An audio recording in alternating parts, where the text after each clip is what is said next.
दोस्तों, देश में लगातार कोरोना का संक्रमण बढ़ता जा रहा है, जिसके चलते पहले 21 दिनों का लॉकडाउन और अब 19 दिनों का लॉकडाउन और बढ़ा दिया गया है। ये लॉकडाउन 3 मई तक चलेगा, आगे भी कुछ कह नहीं सकते। लेकिन इसी को लेकर के जो लॉकडाउन लगा है, इसकी धज्जियां लगातार उड़ाई जा रही हैं।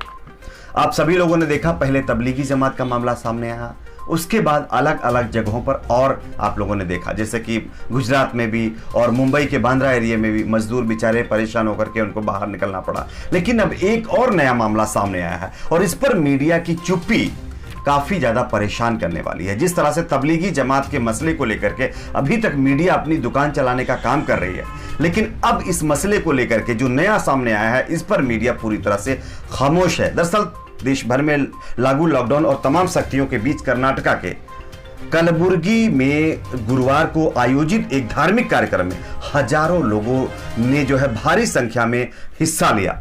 इससे पहले भी आप लोगों ने देखा होगा, कर्नाटक में ही एक बीजेपी के नेता थे जो बाकायदा केक काट रहे थे और बिरयानी की पार्टी चला रहे थे। उस पर भी मीडिया खामोश रहा, उस तरह से नहीं दिखाया। क्या वहां पर लॉकडाउन के प्रोटोकॉल फॉलो करने का नियम नहीं है? और यहां पर भी नहीं है। मैं आपको वीडियो भी दिखाना चाहता हूं, पहले देखिए आप इस वीडियो को।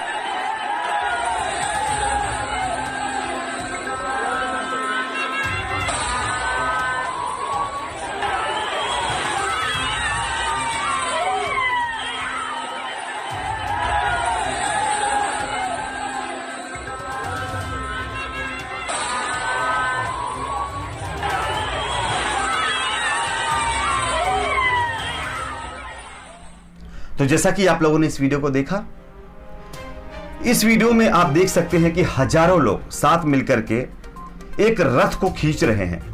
वीडियो में लोगों को कंधे से कंधा मिलाकर रथ खींचने की तस्वीर आप देख सकते हैं, फोटो भी और वीडियो भी चल रहा है, जैसा कि आप ये भी साफ साफ देख सकते हैं। क्या यहां पर लॉकडाउन का कोई नियम कानून नहीं है? यहां पर सोशल डिस्टेंसिंग को मेंटेन करना इन लोगों के ऊपर यानी कि जरूरी नहीं है? मीडिया इसके ऊपर खामोश है। यह घटना बताया ये जा रहा है कि चित्तापुर तालुका की है, कलबुर्गी डिस्ट्रिक्ट में एक चित्तापुर तालुका पड़ता है, वहां की यह घटना है। कलबुर्गी पुलिस ने इसकी पुष्टि करते हुए एक ट्वीट किया है। वो ट्वीट को मैं आपको दिखा रहा हूं, ट्वीट देखिए आप। गुलबर्गा जिले के रावूर गांव के लोगों ने लॉकडाउन का उल्लंघन किया है। इसके साथ ही पुलिस ने केस भी रजिस्टर कर लिया है।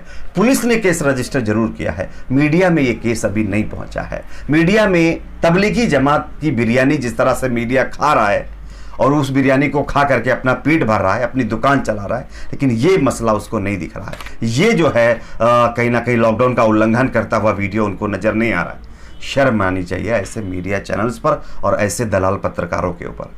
अब बढ़ते हैं अगली खबर की तरफ। आप सभी जानते हैं कि देश भर में अलग अलग राज्यों में मजदूर भाई फंसे हुए हैं, उनको पूछने वाला कोई नहीं है। हाल ही में आप लोगों ने देखा, महाराष्ट्र की सरकार ने कदम जरूर उठाया है। 1,25,000 मजदूरों को उनके घर पहुंचाने का काम उनकी इजाजत दे दी है महाराष्ट्र सरकार ने। लेकिन अब खबर आ रही कोटा से। यह खबर बताऊंगा मैं आपको विस्तार से, लेकिन उससे पहले आपसे छोटी सी रिक्वेस्ट है, अगर आपको भी लगता है कि इस मीडिया का जो लगातार देश में नफरत फैला रही, लोगों में अलग और लोगों को बांटने का काम करें, इस पर जल्द से जल्द लगाम लगनी चाहिए, तो आप इस वीडियो को लाइक करें, चैनल को सब्सक्राइब जरूर कर दीजिए। कोरोना वायरस के खिलाफ पूरे देश इस वक्त लड़ाई लड़ रहा है, आप जानते हैं। ऐसे में उत्तर प्रदेश के जो बच्चे, बताया जा रहा कि राजस्थान की कोटा में फंसे हुए थे। मैंने परसों इसकी खबर कल भी दिखाई थी कि कोटा में देखिए किस तरह से बच्चे लाइन लगा रहे हैं, उनको एंट्री नहीं मिल पा रही अपने प्रदेश जाने के लिए, क्योंकि लॉकडाउन चल रहा है। और वो कई हजारों बच्चे एंट्री लेने के लिए जो ऑफिस रहती है वहां पर लाइन लगा करके खड़े हैं, ना उनको खाना मिल रहा है सही से, ना कोई सुविधा। इसको लेकर के अब उत्तर प्रदेश की सरकार जागी है और बताया जा रहा है कि उनको निकालने के लिए आगरा से शुक्रवार यानी कि कल ही 200 बसें रवाना की गई हैं। एसपी प्रमोद कुमार ने INS को बताया है कि एक बस में 25 से 30 बच्चे बैठेंगे और साथ ही 2 पुलिसकर्मी आगरा से भेजे जा रहे हैं। एसपी के मुताबिक पुलिस वालों को मास्क और सैनिटाइजर साथ में दिए जा रहे हैं, जो कि सोशल डिस्टेंसिंग और साथ ही साथ जो हाथ सैनिटाइज करने का मामला है उसका ध्यान रखेंगे।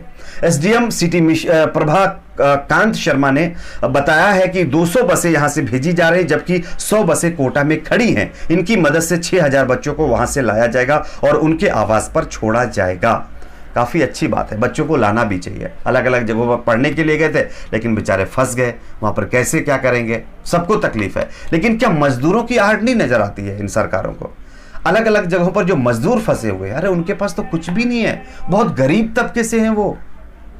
सोचिए उनका क्या हो रहा है, अलग राज्यों की सरकार क्या कर रही है, उनको कोई आजकल जो है देखने वाला नहीं है। बेचारों के गैस सिलेंडर खत्म हो जा रहे, गैस नहीं है, बाहर लॉकडाउन है, दुकानें गैस की बंद है, सब्सिडी तो उनको मिल नहीं रही है, सब्सिडी वाला सिलेंडर नहीं ले रहे, वो 4-5 लीटर वाला सिलेंडर ले रहे हैं। सोचिए आप कैसे उनका पालन पोषण हो रहा होगा, कैसे वो उनके दिन गुजर रहे होंगे, इस पर किसी का कोई विचार नहीं है। खैर ये भी अच्छी बात है कि जो बच्चे फंसे हुए थे 6200 बसें भेजी जा रही हैं, ये बहुत अच्छी, लेकिन इसी तरह से उन मजदूरों के लिए भी बसें भेजी जानी चाहिए जो अलग अलग राज्यों में फंसे हुए हैं, अपने परिवारों से अलग हैं और उनको ना तो टाइम पर खाना मिल रहा, ना बेचारों को सही सुविधा मिल रही है। शायद अब मिलने लगा हो, जब से कुछ खबरें सामने आई, बांद्रा में भी लोग बाहर निकले, गुजरात में भी निकले, तो शायद सुविधाएं अच्छी मिलने लगी होंगी, लेकिन मुझे नहीं लगता ऐसा। अगर आपके साथ भी ऐसी कोई घटना हो रही है, आपको कोई परेशानी है, मेरा व्हाट्सएप नंबर नीचे है, देख लीजिए। इस व्हाट्सएप नंबर के जरिए आप अपना वीडियो 1 मिनट का भेजिए, आपका मोबाइल नंबर उसमें बताइए और आप कहां पे फंसे हुए वो बताइए और आप कहां रहते हैं इसकी जानकारी जरूर दीजिए। ठीक है, अब बढ़ते हैं अगली बड़ी खबर की तरफ। आप सभी जानते हैं कि इसी लॉकडाउन के चलते रेल पूरी तरह से बंद कर दिया गया 3 मई तक, उसके आगे भी चलेगी नहीं कोई खबर है। लेकिन बहुत सारे लोगों के मन में सवाल है कि आखिर क्या होगा आगे। बहुत सारे लोगों ने टिकट्स वगैरह बुक करा रखे हैं, उनका क्या होगा, तो चलिए उनके ऊपर हम आपको बता देते हैं। लेकिन उससे पहले ये भी हम आपको बताना चाहते हैं, देखिए ट्रेन सेवाएं नहीं चालू हैं। अगर आप चाहते हैं हम सफ़र करें तो ये आपका शायद सपना हो सकता है और पूरा होने की उम्मीद नहीं है, क्योंकि 3 मई तक तो कोई हाल में चलेंगी ही नहीं। लेकिन पूरे देश में इसी को लेकर के 3 मई तक जो लॉकडाउन लगाया है, इसको बढ़ाने के फैसले के बाद रेलवे ने भी बड़ा ऐलान कर दिया है। भारतीय रेलवे ने अपनी सारी पैसेंजर सेवाओं का निलंबन भी 3 मई तक के लिए बढ़ा दिया है। इसका सीधा मतलब है कि 3 मई तक अब यात्रियों को टिकटों की बुकिंग नहीं होगी और जिन यात्रियों का टिकट 15 अप्रैल से 3 मई तक के लिए बुक है, उन सबके टिकट के पैसे रेल यात्रियों को रिफंड किए जाएंगे। किस तरह से होंगे, थोड़ा आप इसका प्रोसीजर देख लीजिए, वरना आपके पैसे अटक सकते हैं। आपको बता दें कि अगर आपने 15 अप्रैल के बाद का टिकट बुक कराया है तो आपको आपके टिकट का पूरा पैसा वापस होगा, लेकिन सुविधा शुल्क ट्रेनों के निरस्त होने के बावजूद वापस नहीं होगा। बुकिंग का मूल किराया पूरा मिल जाएगा। जानकारी के लिए बता दें कि एसी का ऑनलाइन टिकट लेने पर लगने वाले 30 रुपए और नॉन एसी का टिकट लेने पर लगने वाले 15 रुपए वापस नहीं होंगे। उसके बावजूद जितने भी पैसे होंगे सारे आपके वापस होंगे। लेकिन यहां पर एक कंडीशन है, अगर आप अपने आप अभी टिकट कैंसिल कराएंगे तो आपको वो चार्जेस लगेंगे जो 120 यानी कि नॉन एसी का है और जो 120 से ज़्यादा है वो जो है एसी का है, ये आपसे ले लिए जाएंगे अगर आप अपने से टिकट कैंसिल कराते हैं। तो अगर ऑटोमेटिक होता है, क्योंकि होना ही होना है, तो आपको कोई चार्ज नहीं लिया जाएगा। ठीक है, अब बढ़ते हैं अगली बड़ी खबर की तरफ। अभी तक तो तबलीगी जमात का मामला सामने आ रहा है, अब रोहिंग्यों को लेकर के भी बड़ी खबर आ रही है। बताया यह जा रहा है कि देश में कोरोना संकट गहराता ही जा रहा है, कोरोना संक्रमितों की संख्या भी बढ़ती जा रही है। लेकिन इसको लेकर के अब गृह मंत्रालय ने सभी राज्यों और केंद्र शासित प्रदेशों को चिट्ठी लिखकर निर्देश दिए हैं कि रोहिंग्या और तबलीगी जमात के बीच कनेक्शन की जांच की जाए। अब इनका कनेक्शन हो सकता है, खबर आ रही है। गृह मंत्रालय ने कहा है कि रोहिंग्या मुस्लिम और उनके परिचितों को भी कोविड-19 टेस्ट कराना होगा। साथ ही केंद्र सरकार ने राज्य सरकारों से इसके संबंध में जरूरी कदम उठाने के लिए कहा है। चिट्ठी में लिखा गया है कि रिपोर्ट में है कि रोहिंग्या मुसलमानों ने तबलीगी जमात के इज्तिमा और धार्मिक आयोजनों में हिस्सा लिया था। ऐसे में इसकी आशंका है कि वे भी कोरोना संक्रमित हो सकते हैं। इसकी अब जांच की जाएगी। शायद यही पहले कर लिया जाता, जब इज्तिमे हो रहे थे, आयोजन हो रहे थे, तब सारी यानी कि सुविधा कहाँ थी, सारा प्रशासन कहाँ था। लेकिन खैर अच्छी बात है, ये भी होना चाहिए, लेकिन होना वो भी चाहिए जो लगातार दूसरी जगह भी इसी तरह के आयोजन हो रहे हैं। कल आप लोगों ने एक और टीवी चैनल्स में देखा होगा, एक सत्संग हो रहा था, वहां पर हजारों की तादाद में अभी भी वो श्रद्धालु हैं जो ऑलरेडी सत्संग में शामिल हुए थे, लेकिन उसकी कोई खबर कहीं भी नहीं चलाई गई है।